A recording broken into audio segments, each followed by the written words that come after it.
ubwo mwifuje kugirana isezerano ry'ugushyingirwa gutagatifu nimuhane ibiganza maze imbere y'Imana na Kiliziya umwe abwira undi isezerano rye.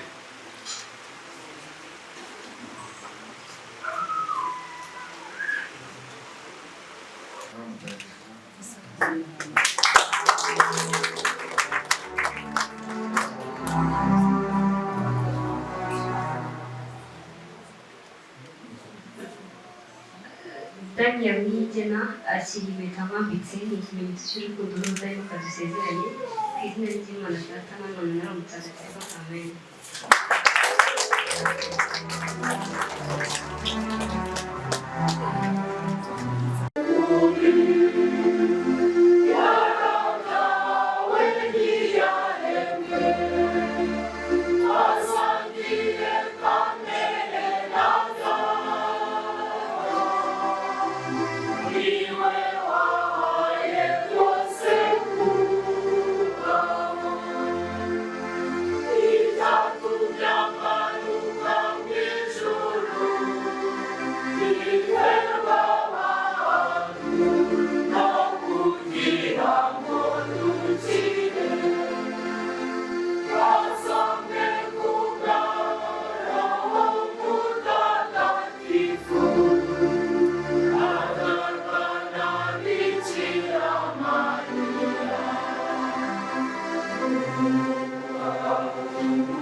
Dusabe.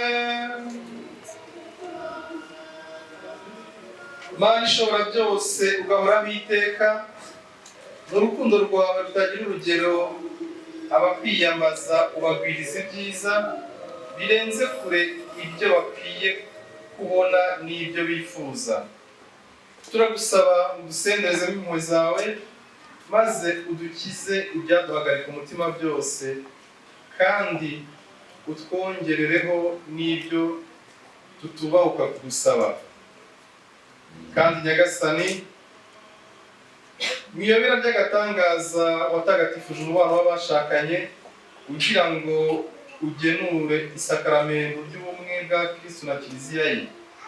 Turagusaba guhaba abageni kuzahora bagaragaza mu migirire yabo imbuto z'isakaramento ryo gushyingirwa bagiye guhabwa barangwa n'ukwemera. Kubwa Yezu Kristo umwana wawe n'umwami wacu, Imana mubana mugategekana ubumwe bwa Roho Mutagatifu, uko ibihe bihora bisimburana iteka.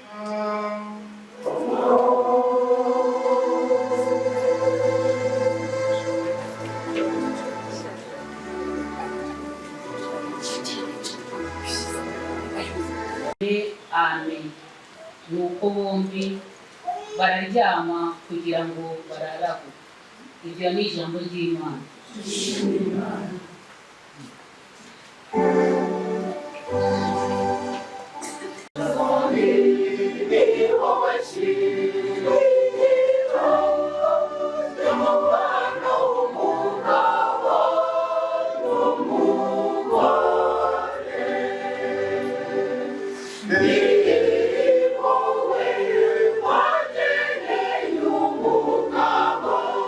Umufasha bakwiranye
isomo yo mu ibaruwa ya kabiri mutagatifu Pawulo yandikiye Timote. Inkoramutima yanjye ngusabye kwivugururamo ingabire Imana yagushyizemo igihe murambure y'ibiganza. Koko rero Imana ntiyaduhaye umutima wuje ubwoba, ahubwo yaduhaye umutima wuje imbaraga, urukundo no kwitsinda.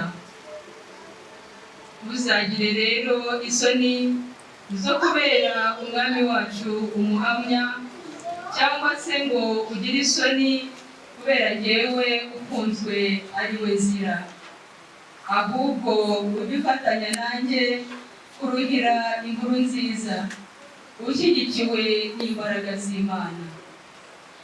Jya wigisha ukurikije amagambo aboneye wanyumvanye, urangwe n'ukwemera n'urukundo ufitiye Kristo Yesu.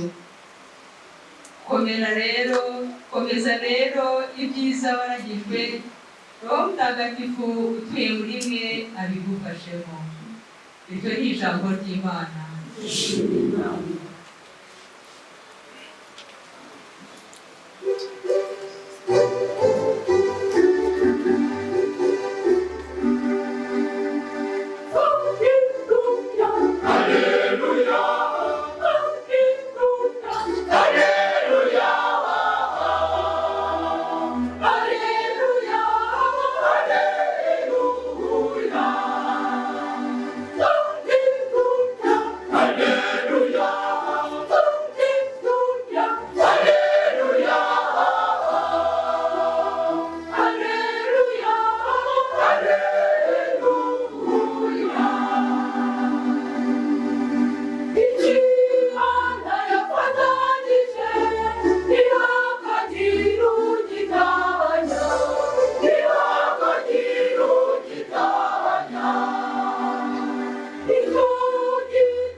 Nyagasani Yesu n'abane namwe.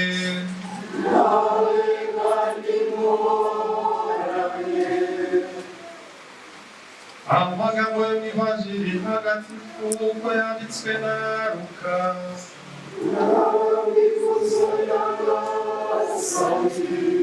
Muri icyo gihe intumwa zibwira Yesu ziti, twongere ukwemera.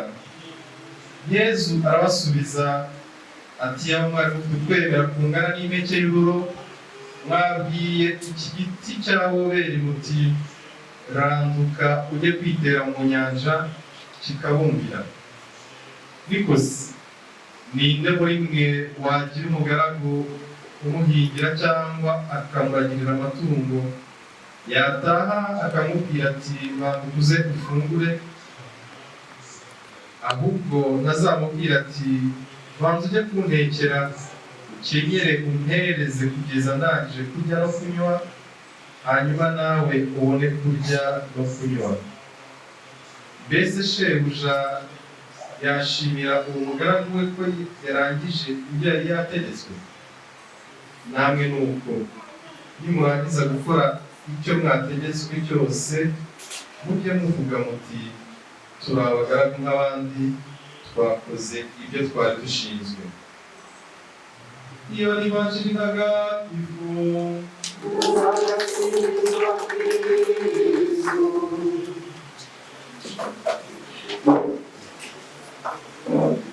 bavandimwe twizeza kuzwe bageni, twishimiye nanone urukundo rwanyu mwamaze guhamiriza imbere y'imiryango yanyu yombi ndetse n'imbere y'ubuyobozi, none ariko mukaba mwifuje ko bitagarukiraho, mukaba mwaje no mu ngoro ya Nyagasani. Ni igikorwa cy'ukwemera rero, kandi mwumvise ko amasomo matagatifu tuzirikanye uyu munsi twifatanyije ndetse na Kiliziya y'isi yose iki cyumweru agaruka ukwemera, agaciro ko kugira no gusigasira ukwemera. Daniel rero namwe namuhura mwahujwe n'urukundo gisanzwe, kimwe n'utemera udafite aho yemera udafite aho asengera. Urwo rukundo kubaka urugo ni ibisanzwe muri kamere muntu birijyana, ariko aho mutandukaniye n'uwo tuvuze ruguru ni uko mwe mwifuje ko uyu munsi aho urugo rwanyu rutangirira kubaho mubanza kuza imbere mugahamya ukwemera, mubwira Yezu kimwe n'izi ntumwa muti tukongera ukwemera. Riba ryo sengesho ryanyu, riba ryo sengesho ryanyu, maze hejuru y'urukundo mufitanye, ubwuzu n'urugwiro ndetse n'indi migenzo igomba kubaranga nk'abashakanye, mwongereho kubakira ku musingi akuka w'ukwemera. Nicyo amasomo matagatifu atwigishije. Ukwemera rero nibyo musezerana mu kanya, nibyo mwigishijwe mwigira umubano mu nyigisho zose, mwigishwa ko urugo rutubakiye ku ijambo ry'Imana, rutubakiye ku Mana, rutubakiye ku isengesho, mu yandi magambo rutubakiye kwemera, rutatera kabiri. Sinzi niba wabasobanuza impamvu cyangwa se nk'umuntu utemera ababajije impamvu igihe ibirori byatangiriye mutangiye no kunanirwa mwaje hano, ntamusobanurira ko rubeye mwamaze gufata ibendera se no kwemera. Kandi umuryango wa Noheli ntibamuguhaye kuki muje hano kandi cyatunganye. Urugo rwanyu rwubakirwe ukwemera. Kuba rero iwabo bamuguhaye cyari byendaga kuba bihagije, noneho n'akarusho nishinganishije n'itegeko ryaremereye, nafashe n'irembo na bya bindi byose, ariko mwumvise ko nyine mutubakiye kuri Yezu mwaba munyanyagize. Nicyo rero mugiye gukora muri aka kanya mu gitambo cy'Ukaristiya, ni nacyo cyatuzanye twese kugira ngo tubashagare, tubafashe kwambaza Uhoraho, tubafashe kumutura.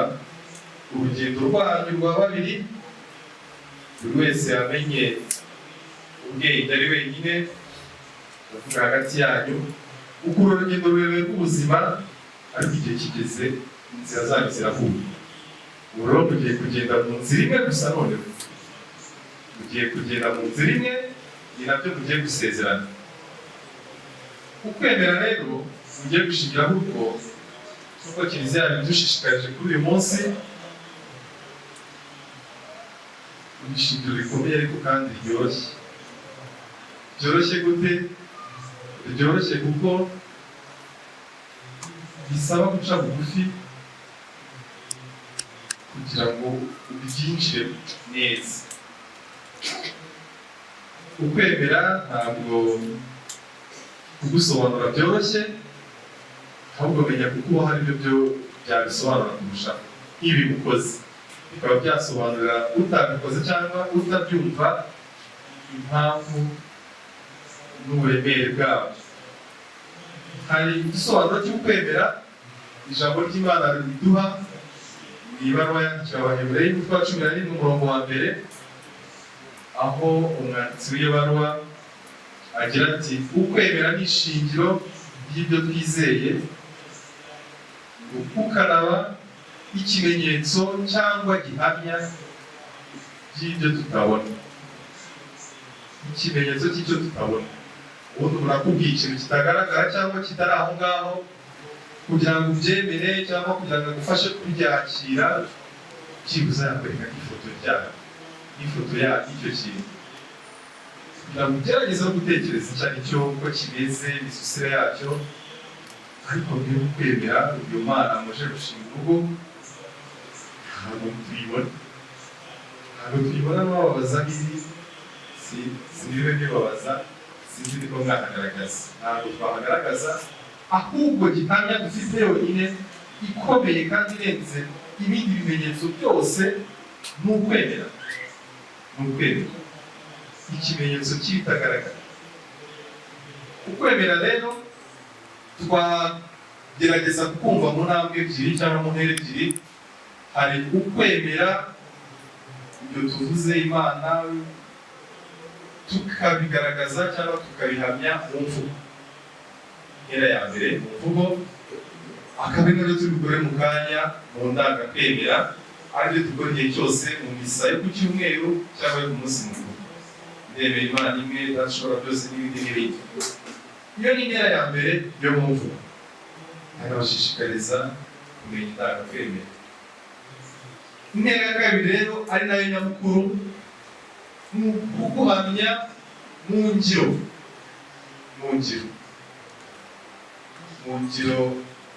Nibyo mwatangiye, ariko bisa n'iki bitarajya mu ngiro, ahubwo urugendo mugiye gutangirana rwa babiri niho mugiye kubaho indangakwemera mu buzima bwa buri munsi, hahandi bikomeye, hahandi bukomeye, hahandi bisaba guhamya ukwemera Kristo, mukabifashwamo rero n'isezerano muri bugirane. Isezerano mugiye guhana ndetse na bimwe muri gize kugira ngo mwasubiyemo mutegurwa. Urugero, ikiganiro muri bugirane, mugiye kurihana, muriyemeza ko murimo mwadutumiyemo mubikoze ku bwende bwanyu, nta gahato, nta kindi kibyihishe inyuma, maze mugahamya muti ni ku bwacu. Guhamya ukwemera nanone mu rugero muzabamo ku buryo bukomeye no bugaragara, muraza gusezerana mwemeza ko muzi neza ko mugomba kubana mu mibereho yanyu yose mudahemukirana.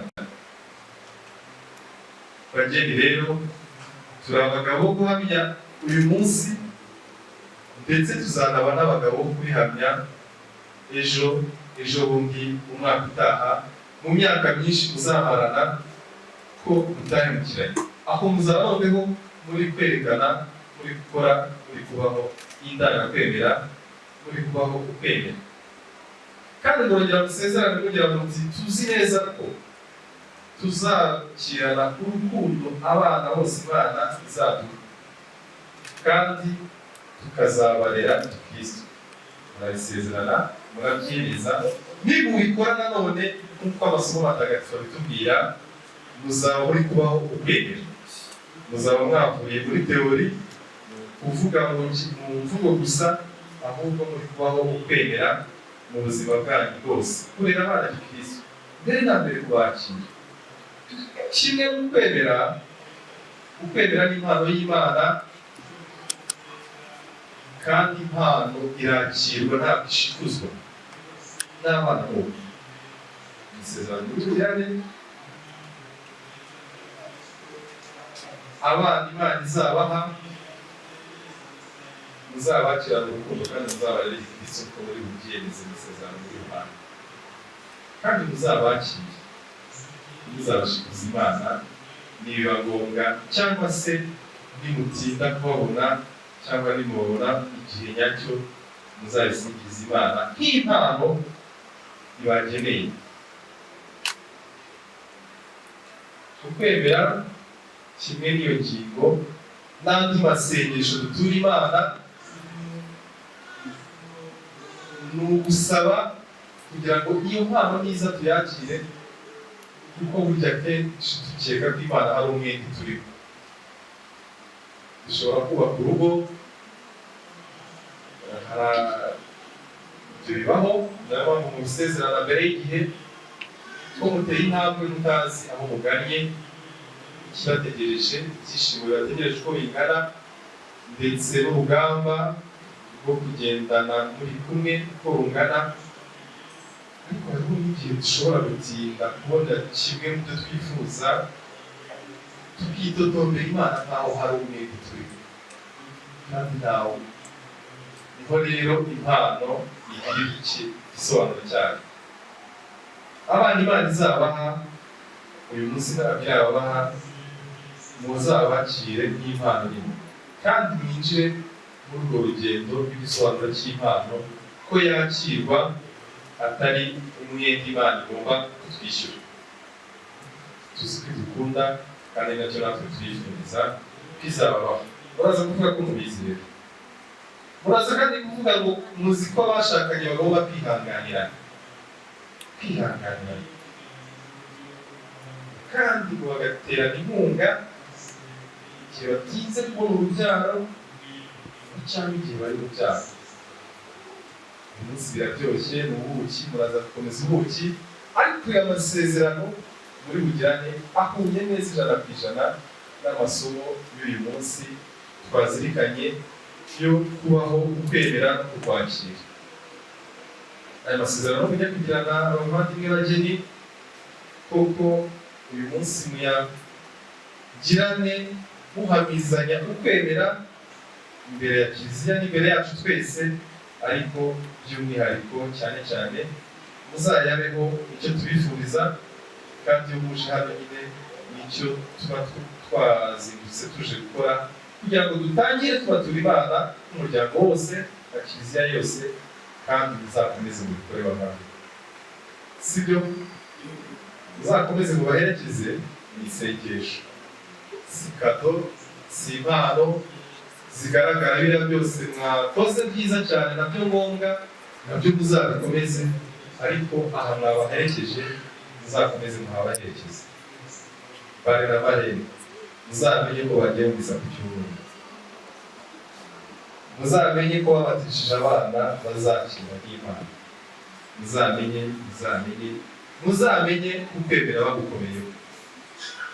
Ntabwo ari ukugira ngo arwuzuze kandi arukomereshe isakaramentu mugiye guhana, kugira ngo mwebwe abo yatagatifurije muri batisimu mushobore kubana iteka mudahemukirana, kandi murangize neza imirimo yose igenewe abashakanye. Niyo mpamvu rero hamwe n'imbaga yose tugiye kwerekeza n'ikoraniro ryose ry'abakirisitu, mwigire juru, maseri nawe yigire hafi abereka aho bazajya bahagarara,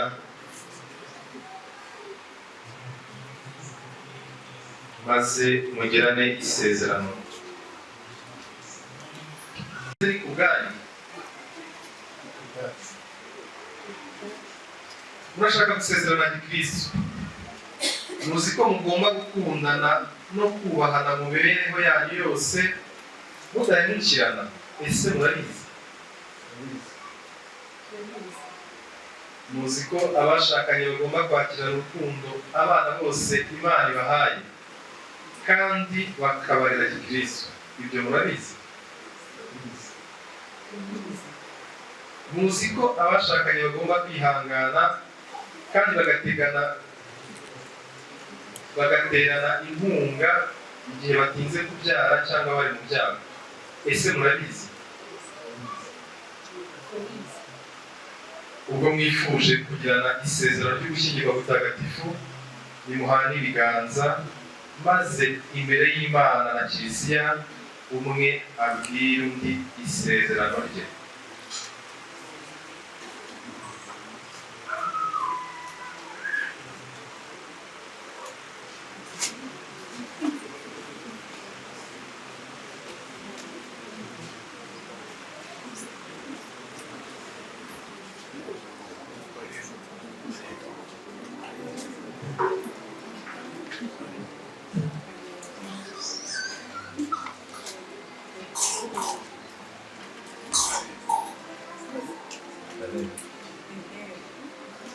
Yewe nigire Danieli nemeye ko wowe ari umubyeyi mbere umugore kandi bisezeranyije ko azaguhemukira mu mibereho yacu ari mu mahoro no mu makuba waba muzima cyangwa urwaye ku buryo nzagukunda kandi azakubaha iteka ryose.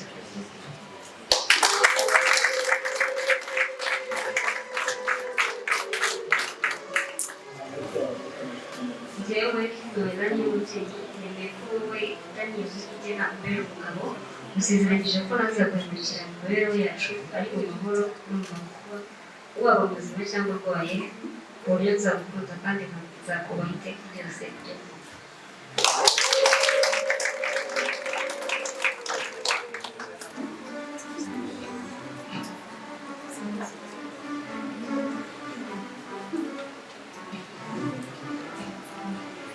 Imana nyir'ubutagatifu nyir'ubuntu budashira nikomeze isezerano mugiranye mu ruhame rwa Kiliziya kandi ibasenderezemo umugisha wayo mutagatifu. None rero icyo Imana yabumbiye hamwe umuntu ntakagitandukanye.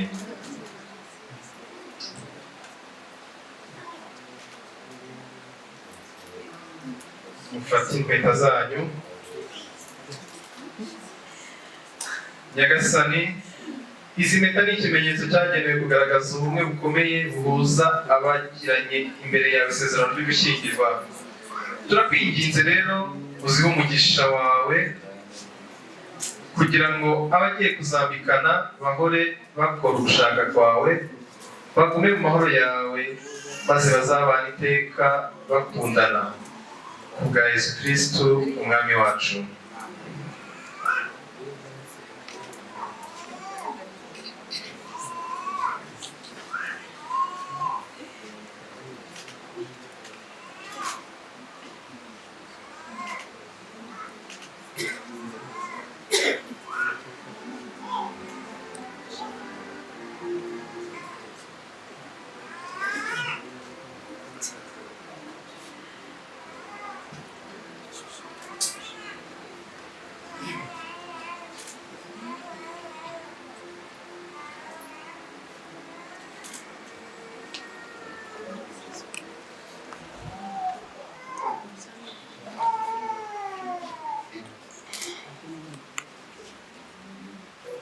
Yewe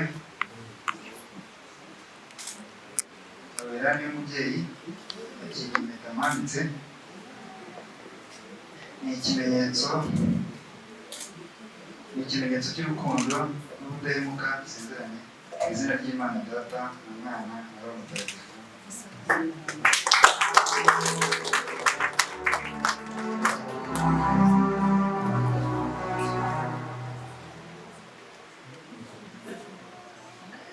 Daniel Niyigena akiri impeta mpambitse ni ikimenyetso cy'urukundo n'ubudahemuka dusezeranye ku izina ry'Imana Data na Mwana na Roho Mutagatifu. Amen.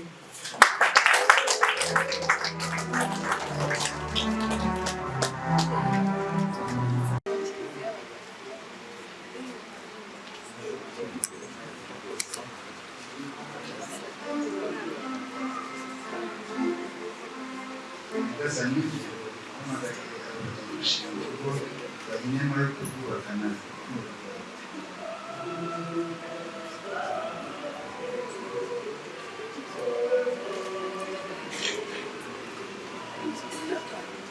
Nyagasani duhamagariye n'abagiye gushinga urugo turi inema yo kurwubakana n'urugo rwawe tuzirikana umutima mwiza abazatugendera bose kandi uzabe urugero rw'abafite imirimo. Dutoze gufashanya, tujye imbere dushyigikire nawe. Dutoze kukugisha inama no kukwisunga mu migambi yawe.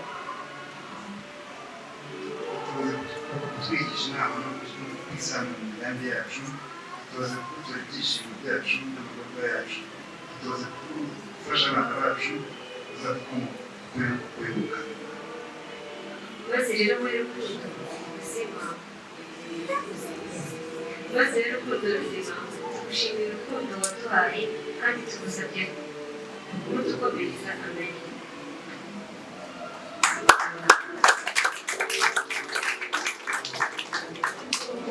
haruka ugasubira hano nanone.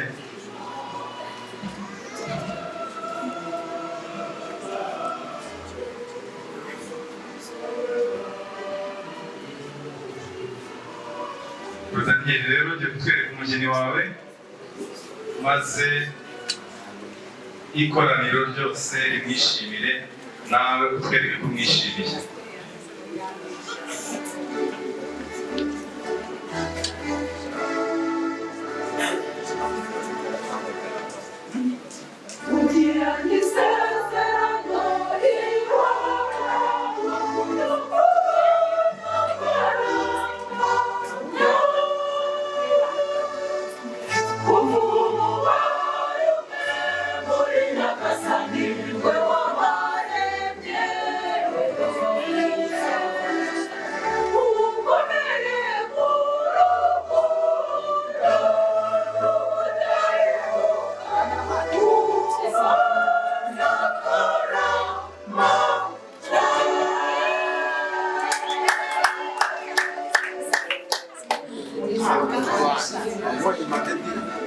Ayo mashyi isuka arahagije.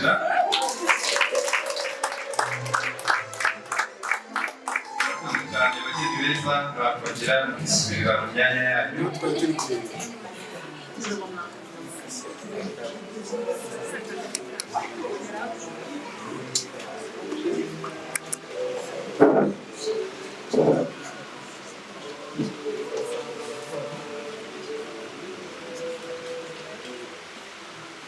Kwemera rero mwaje kubakiraho hamwe n'ikoraniro, nimwegere ijuru twongere tuguhamye.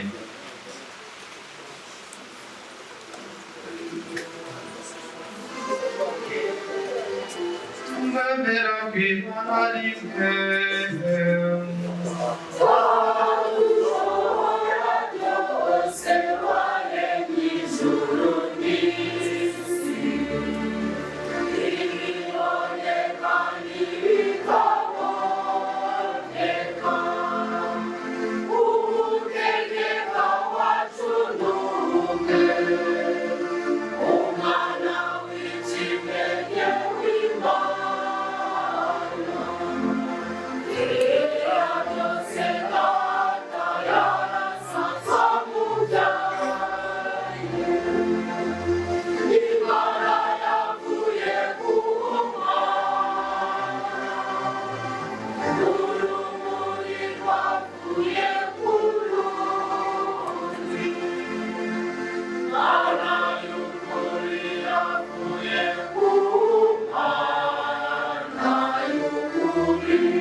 maze wakira amasengesho yacu duturanye kwemera kubwa Kristo umwami wacu.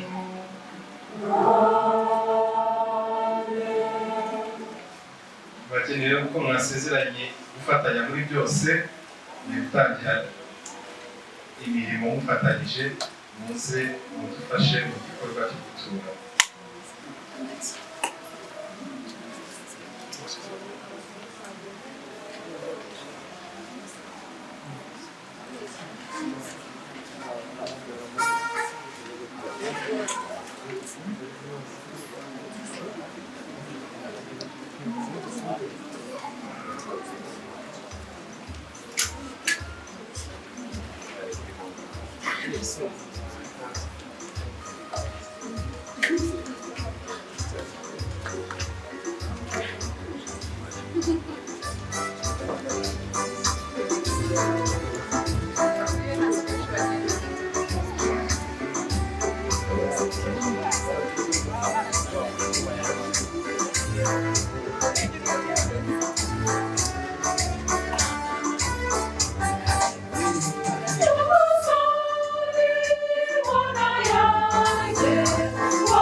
muvandimwe nimusabe kugira igitambo cyanjye nacyo cyanyu n'Imana Data ushobora byose.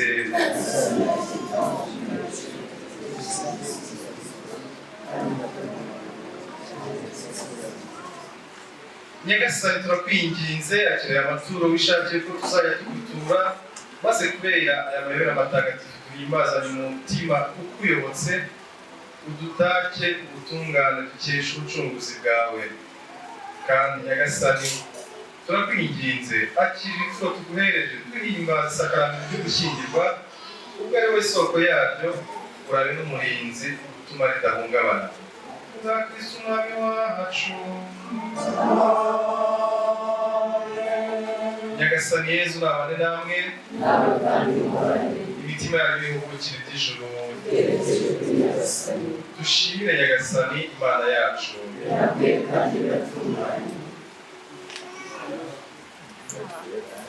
Ni koko birakwiye kandi biratunganye, ni ngombwa kandi birimo agakiza ko tugushimira iteka n'ahantu hose. Nyagasani dawe uri mutagatifu, Mana ishobora byose ugahoraho iteka, bwa Kristo umwami wacu. We wakoze umurimo w'agatangaza abigishije ibera bya Pasika, kugira ngo atugobotore ku ngoyi y'icyaha n'iy'urupfu, atwinjize mu ikuzo ryo kuba ubwoko bwatowe, aduhe kugira ubusaserdoti bwa cyami no kwitwa umuryango mutagatifu n'imbaga igaruriye, maze tujye twamamaza hose ibigwi byawe, wowe waduhamagaye utuvana mu mwijima ukatujyana mu rumuri rwawe w'agatangaza. Icyo gitumye twifatanya n'abamarayika nitwe kandi yose y'ingabo zo mu ijuru, ngo turirimbire igisingizo cy'ikuzo ryawe, tuvuga ubudahwema tuti: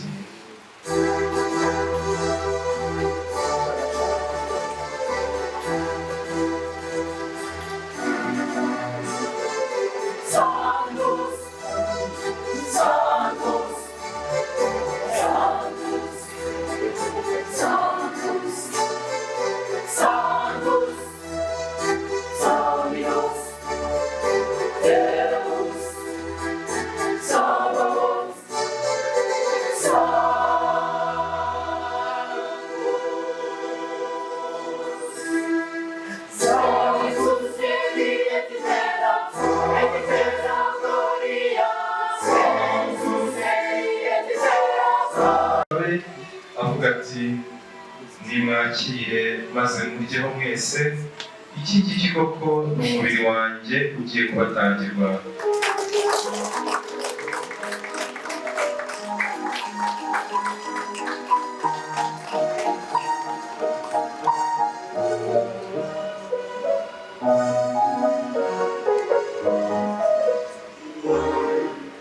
Nk'uko yaramaze kubigenza barangije kurya, afata inkongoro nanone arashimira, nuko ayeza abigishwa bavuga ati nimwakire maze munyweho mwese, iyi ngiyi koko ni inkongoro y'amaraso yanjye y'isezerano rishya kandi rizahoraho iteka, agiye kumenerwa mwebwe n'abandi bose, kugira ngo mugirirwe imbabazi z'ibyaha.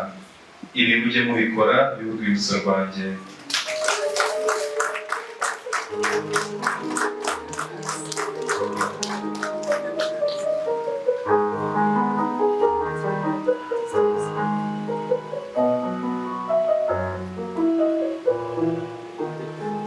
Iri ni ibera rikomeye ryo kwemera.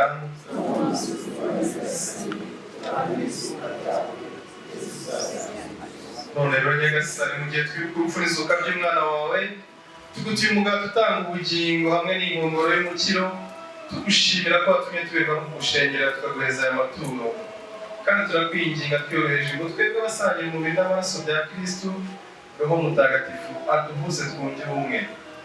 Nyagasani, w'icyo kiliziya yawe yagiye ku isi hose, maze uyihe guhora ijya mbere mu rukundo, hamwe na Papa wacu Francisco n'umwepiskopi wacu Antoni Kambanda n'abatorewe umurimo wa Ritari bose. Nyagasani, wibuke kandi aba bageni Daniel na Noella bamaze guhabwa isakaramentu ryo gushyingirwa. Niwe wafashije kugera kuri uyu munsi w'ubukwe bwabo, ubahe no kuzagira abana uko babyifuza, kandi ineza yawe ibahe kuramba mu munezero no mu mahoro. Wibuke kandi n'abavandimwe bacu bapfuye bafite ubwizere bwo kuzazuka, hamwe n'abandi bose bapfuye usanzwe ufitiye impuhwe, maze ubakirire mu rumuri ruguturukaho. Turakwinginze ngo natwe twese tugirire impuhwe, maze tuzashobore kugira umwanya mu bugingo bw'iteka hamwe na Bikira Mariya umubyeyi muhire w'Imana n'intumwa zawe ntagatifu n'abandi batagatifu bose bakunyuze uko ibihe byagiye bisimburana, nuko hamwe nabo tuzagusingize tukurata kubwa Kristu umwana wawe. Dawe Mana ishobora byose, icyubahiro cyose n'ikuzo byose ushyikirizwa na Kristu ukabihabwa hamwe nawe, ukabiherwa muri we mu bumwe bwa Roho Mutagatifu, uko ibihe bihora bisimburana iteka.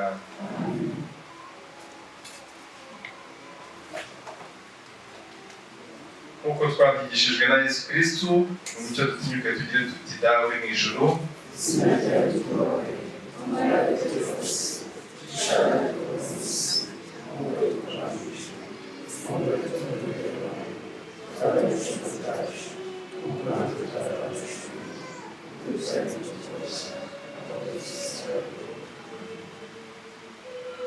bageni rero mwongere muce bugufi maze tubature Nyagasani ku buryo bw'umwihariko.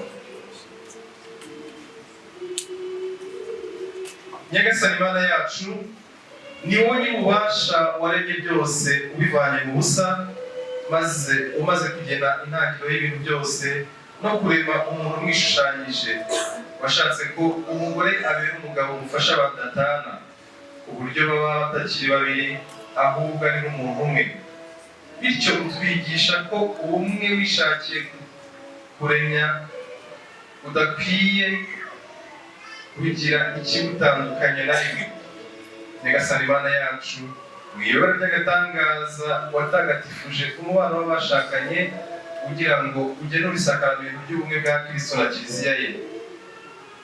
Niwe wahuje umugabo n'umugore, kandi urugo wabubakiye rugishingwa uruha wa mugisha utigeze uvanwaho n'igihano cy'icyaha cy'inkomoko, kandi ntiwanavanwaho n'icyorezo cy'umwuzure. Rebana impuhwe aba bageni bagize isezerano ryo gushyingirwa. Baragusaba gukomezwa n'umugisha wawe, babahe kurangwa n'amahoro n'urukundo, bazahore bakurikiza urugero rw'abagore b'intungane baratwa n'ibitabo bitagatifu. Reba n'impuhwe n'uyu mugabo, uramuhe guhora yizera umugore we, umubonemo inshuti bareshya basangiye gupfa no gukira. Umuhe icyubahiro kimukwiye kandi amukunda igihe cyose nk'uko Kristu akunda Kiliziya ye. None rero Nyagasani turakwinginze, uhe aba bayoboke bawe ukwemera kutajegajega no gukomera ku mategeko yawe, kandi ubwo basangiye ikijyamo kimwe ubahe kurangwa n'imigenzereze myiza. Ivanjiri bayigire inkingi y'urugo rwabo, maze mu maso ya bose babere Kristu abahamya nyakuri. Bahe kubyara no gukuza, babe n'ababyeyi barangwa n'imigenzo myiza, bombi bazarambe babone abuzukuru n'abuzukuruza. Baragatunga batunganirwe, maze nibamara guheraheza ubukambwe bwabo ko babyifuza, bazinjire mu ngoma y'ijuru babane n'abatagatifu bawe bwa Kristu umwami wacu.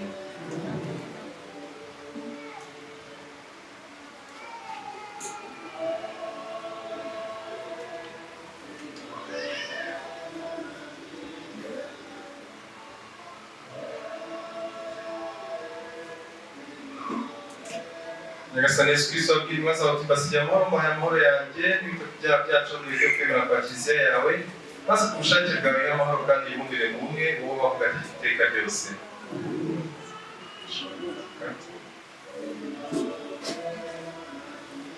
Nimugire iteka amahoro ya Nyagasani, urukundo rwa Kristo nimwifuzanye amahoro.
kumunwa